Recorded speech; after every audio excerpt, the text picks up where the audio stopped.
petit biscuit milanais sans gluten. Bonjour les amis, comment allez-vous? Chez nous, tout va bien et nous sommes en mode pâtisserie, préparation de petits biscuits. Le biscuit milanais, c'est un biscuit de Noël traditionnel qu'on prépare dans beaucoup de régions.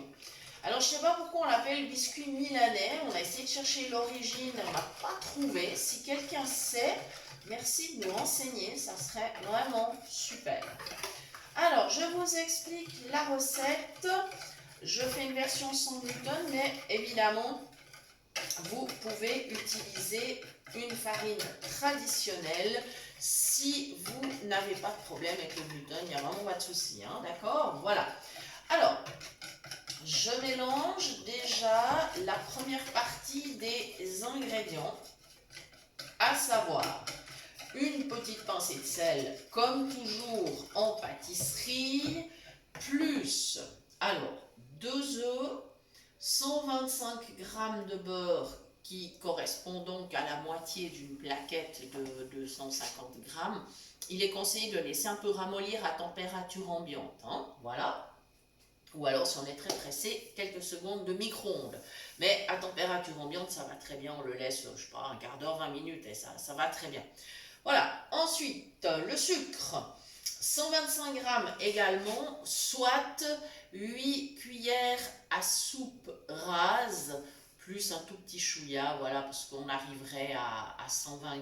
Donc, voilà, un tout petit chouïa après en plus. Voilà, tout simplement, un jus de citron. Et voilà, donc ça c'est la première partie que je mélange, voilà, histoire que ça s'amalgame bien. C'est un biscuit qui est assez riche en beurre, mais par contre, pour la manière dont on va le préparer, que je vais vous expliquer, ça va nous faciliter la tâche, évidemment. Voilà, alors, on continue de brasser, voilà. Donc, il y a 2 méthodes pour préparer ce petit biscuit. On peut, une fois que la pâte aura reposé un peu au frais, on pourra mouler des petits biscuits comme des sablés, parce qu'en fait, ce petit biscuit est une variante du sablé. Mais on peut utiliser donc des emporte-pièces, on peut faire un rouleau et couper simplement des biscuits, ça c'est si on est pressé. Là, nous, par contre, on a décidé de le faire en version bricelet, ou ce qu'on appelle aussi en France les petites gaufrettes. Alors pour ça, il faut un fer spécial qui chauffe. Moi, je ne m'en sers pas, c'est mon mari qui l'utilise. Et aujourd'hui, on va faire cette version-là. Mais par contre, c'est une pâte qu'on peut tout à fait donc étaler et on peut après découper des biscuits à l'emporte-pièce et les cuire au four pendant environ 10-12 minutes à 200 degrés. Voilà, faut bien surveiller. Si on les cuit au four, il est conseillé de les dorer avec un jaune d'œuf. Ça sera plus joli, ils auront un petit côté brillant, comme ça sera sympathique. Voilà, donc tout simplement.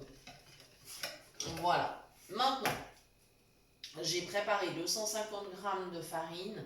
Alors, moi, j'ai fait un mélange. J'ai fait un mélange de farine sans gluten. Alors, il y en a tellement de ces farines qu'on peut vraiment faire le mélange qu'on souhaite. Il faut tenir compte que les farines sans gluten, certaines sont très friables et d'autres un peu moins.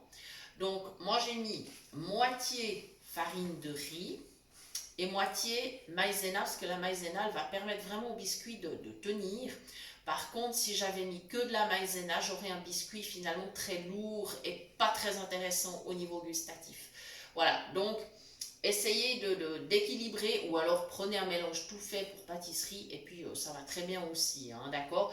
Évidemment, si vous changez les farines, par exemple à la place de la farine de riz, vous mettez de la farine de sarrasin et tout, ça changera le goût de votre biscuit. Et ça peut être une jolie surprise justement, hein.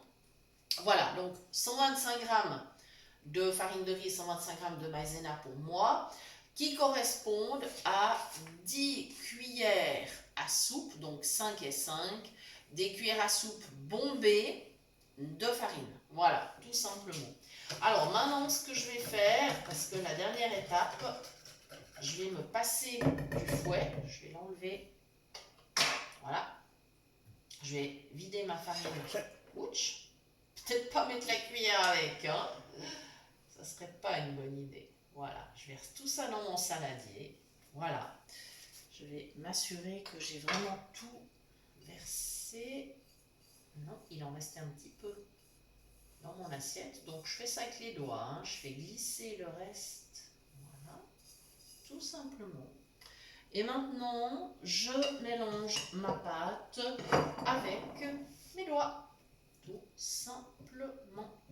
Et là, on se rendra compte tout de suite au niveau de la consistance de la pâte, si on a suffisamment de farine ou si on en a trop ou pas, ou si la quantité est correcte, etc.